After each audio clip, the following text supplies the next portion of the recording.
आप देख रहे हैं विजय टाइम्स न्यूज, खबरें याफ्ता।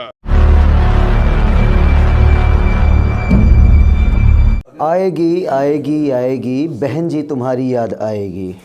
मेरा दिल ये कहता है कि बीएसपी सरकार फिर आएगी। ऐसी कामना करने वाले बहुजन समाज के लोग आज अपने नेता का इंतज़ार कर रहे हैं इस जौनपुर में। और जौनपुर जनपद की अगर बात की जाए तो प्रदेश की सबसे बड़ी दूसरी विधानसभा जो किराकत है, वहाँ से लगभग डॉक्टर लाल बहादुर सिद्धार्थ जी उनका टिकट तय माना जा रहा है। बीएसपी सुप्रीमो का आशीर्वाद उनके ऊपर तय माना जा रहा है। ऐसे में हम आज डिस्कशन करने आए हैं, उनसे वार्ता करेंगे इसी संदर्भ में कि जो टिकट की होड़ है, एक कहा जाता है कि सबसे महंगा टिकट बहुजन समाज पार्टी का होता है। क्यों होता है, इसका रीज़न बहुजन समाज पार्टी की या तो मुखिया जानती होंगी या तो उनके मतदाता जानते होंगे, ये हमारा विषय नहीं है। लेकिन हम बात करते हैं कि क्या बहुजन हिताय सर्वजन सुखाय का जो नारा बहन जी ने दिया था, और लॉ एंड ऑर्डर की देवी कही जाती है वो, जब तक उनका प्रदेश में आधिपत्य था, जब तक वो यहाँ की मुखिया थी, प्रदेश चला रही थी, तब तक एक प्रकार से हर कोई गरीब तबके का भी व्यक्ति सुकून की सांस ले सकता था। गुंडों पर जो कार्रवाइयाँ हुई थी वो दिन सबको अभी तक याद है। आज प्रदेश की बदहाली लॉ एंड ऑर्डर को लेकर जो हो रही है, उस पर क्या कहते हैं आप सर? सबसे पहले मैं करुणा के सागर भगवान बुद्ध, परम पूज्य बाबा साहब डॉक्टर भीमराव अंबेडकर, मान्यवर कांसीराम साहब के चरणों में श्रद्धा सुमन करता हूँ। और इसके साथ बहुजन समाज की राष्ट्रीय अध्यक्ष बहन कुमारी मायावती की नीतियों में अपना विश्वास रखता हूँ। और जो आपने क्वेश्चन पूछा है, सही पूछा है कि जब बहुजन समाज पार्टी की सरकार रहती है तो उस समय जो है कि जो जनता होती है अमन चैन से रहती है, सुख से रहती है। कम से कम जो है कि उनको गुंडे बदमाश का डर नहीं रहता। कम से कम जो है कि अपना जो है कि जो कमाते हैं वो कायदे से ठीक ढंग से खाते हैं, सुख चैन से खाते हैं। बहन बेटियां जो है कि सुरक्षित रहती हैं, स्कूल कॉलेज जो है कि सुरक्षित पहुंचती हैं, आती हैं घर से।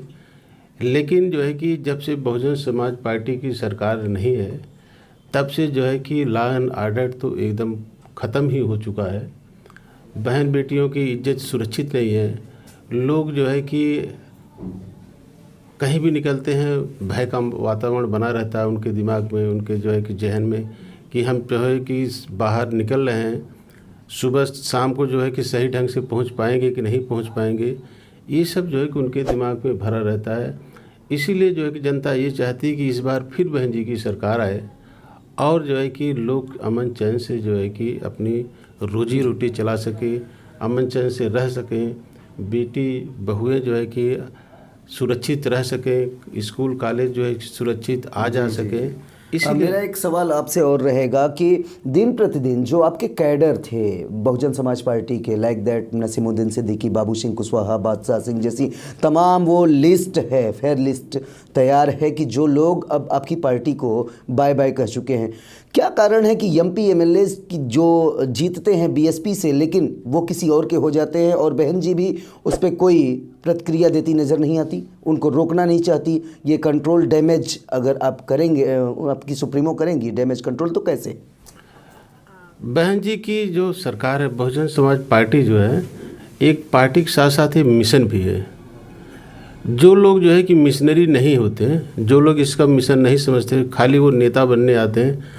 पार्टी तो हमारी समझिए एक फैक्ट्री है नेता बनाने की। लोग जो है कि ज़मीन से जो है कि जुड़े रहते हैं और जो है कि पार्टी में आते हैं, नेता बन जाते हैं, मंत्री बन जाते हैं। गरीब से गरीब लोग जो है कि नेता बने हुए हैं और जो है कि यहाँ पहुँचे, जो जिनकी जो है कि कमाई 1000 रुपये रही होगी, वो पार्टी में आते हैं 1000 करोड़ में पहुँच जाते हैं। जब वो 1000 करोड़ में पहुँच जाते हैं तो बड़े नेता बन जाते हैं। तो वो जो है कि सोचते हैं मैं पार्टी का बहुत बड़ा नेता हो गया हूँ। लेकिन जैसे वो पार्टी के छोड़ के जाते हैं, चाहे जिसको आप देख लीजिए, चाहे नसीमुद्दीन सिद्दीकी को देख लीजिए, जीरो हो गए।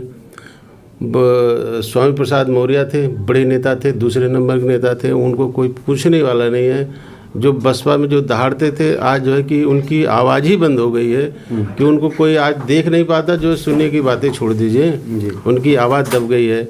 जितने भी नेता जो है, चाहे जो है कि इंद्रजीत सरोज हो गए हैं, चाहे जो है कि जगदीश नारायण राय, सुखदेव राजभर, सभी लोग, सारे लोग जितने भी उधर जो है कि रामचंद्र राजभर, जितने भी नेता गए हों, बसपा को छोड़ते ही वो जीरो हो जाते हैं। जैसे स्थिति में बसपा में आए हो रहते हैं, छोड़ते ही उसी स्थिति में चले जाते हैं। बहन जी तो इन सबको जो है कि जिसके ऊपर हाथ रख देती हैं वही जो है कि नेता बन जाता है, वही बड़ा जो है कि अपने आप को होने लगता है। लेकिन जैसे ही यहाँ पार्टी छोड़ते हैं वो जो है कि बिल्कुल जीरो पहुँच जाते हैं। और बहन जी कहती हैं जैसे तुम आए थे वो इसे चले गए। और जो सवालों के क्रम में एक और सवाल मन में उठ रहा है दोस्तों, और हम वो जानने की भरपूर कोशिश भी करेंगे। जहाँ तक डॉक्टर साहब का सवाल है, ये बड़े ही कर्मनिष्ठ और सबसे प्रतिभावान प्रत्याशी कहे जाएंगे कि पूरे जौनपुर की 9 विधानसभा में सबसे तगड़े दावेदार यसी सीट कही जाती है केराकत वहाँ के लिए हैं। और मैं इनसे ही जान लेता हूँ कि हाँ वही मैं ये कहूँगा कि पुराने अतीत के पन्नों पर यदि जाएं पार्टी के, तो मान्यवर का जो आंदोलन चला था उस पर बहुजन समाज पार्टी का अलायंस सपा से होता है, फिर टूटता है। वो उस घटनाक्रम पे न जाते हुए मैं सीधा ही कहूँगा कि जब बहन जी पूरा फ्लो में थी, जब उनको दूसरी बार इस जनता ने कुर्सी पर बैठाया था, साल था 2002, याद है सर? उस वक्त जब इनकी कुर्सी छीनी जाती है और कुछ विधायकों का एक पार्टी में से दूसरे पार्टी में पलायन हो जाता है, सरकार बदल जाती है, तो यही बहन जी लगभग 3.5 साल विपक्ष के रूप में सत्ता पक्ष पे हमलावर तेवर रुख अपना अख्तियार करती हैं। लेकिन आज जब अन्याय पे अन्याय हो रहे हों प्रदेश में, तो मौन साधे बैठी हैं, मात्र एक ट्वीट करती हैं और सलाह देती हैं कि ऐसा नहीं, ऐसा होना चाहिए। वो तेवर क्या ठंडे पड़ गए? जी नहीं, तेवर तो बहन जी के वैसे ही थे और आज भी वैसे ही हैं। बस ये है कि आज जो सरकार है थोड़ी सी दूसरे किस्म की सरकार है। वो जो है कि और मीडिया जो है कि सही बात को जो है कि उजागर नहीं कर पा रही है। हालांकि अब जो है कि मीडिया लोग कुछ जो है कि अब सामने आ गए हैं, सही बात को जो है उजागर कर रहे हैं। बात तो जो है कि क्या है कि जैसे ना जो हम बोलते हैं उस बात को जो फैलाई नहीं जाती, बहन जी बोलती हैं ऐसा नहीं है, लेकिन उस बात को जो है कि मीडिया के सामने जो है कि समाज के सामने आ नहीं पाती थी। लेकिन अब जो है कि सारे लोग मुखर हो गए हैं, मीडिया के लोग भी मुखर हो गए हैं, विपक्ष के लोग भी मुखर हो गए हैं। सारे लोग अपनी अपनी बात कह रहे हैं। जो बुराइयां थी सरकार में पहले बोल नहीं पाते थे लोग, आज बोल रहे हैं सब लोग। आज जो जनता जान रही, इसीलिए इतना जो है कि आज सरकार की जितनी बुराइयाँ हो रही हैं, मुझे तो लगता है कि जितनी बुराइयाँ जो है कि इस सरकार की हो रही है उतनी बुराई आज तक किसी भी सरकार की नहीं हो रही। इतनी कमियां जो है कि सरकार की है, इतनी कमियां किसी सरकार में नहीं रही होगी। लेकिन लोग जो है कि पहले बोलते थे, बीच में नहीं बोल पाते थे, अब सारे मीडिया के लोग भी बोल रहे हैं और विपक्ष में बैठे लोग वो भी लोग बोल रहे हैं। जो दुख तकलीफ में है वो लोग भी आज बोलना शुरू कर दिए हैं, पहले नहीं बोलते, आज बोलना शुरू कर दिए हैं। अब बात आती है कि ये तो बात हो गई पार्टी के सुप्रीमो पर और बहुजन समाज पार्टी की नीत, नियत और निर्देश पर, और अब बात आती है कि केराकत विधानसभा की, और बात आती है हमारे बगल में हमारे समक्ष बैठे हुए डॉक्टर साहब की।